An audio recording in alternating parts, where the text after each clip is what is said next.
حاجات کی قبولیت کے لیے دستور العمل حسین ابن علی۔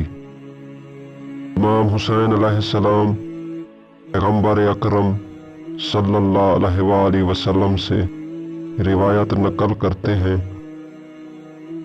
کہ حاجات کی قبولیت کے لیے 7 روز اگر یہ اذکار 1000 بار پڑھیں تو حاجات پوری ہو جائیں گی۔ بروز ہفتہ یا حیو یا قیوم،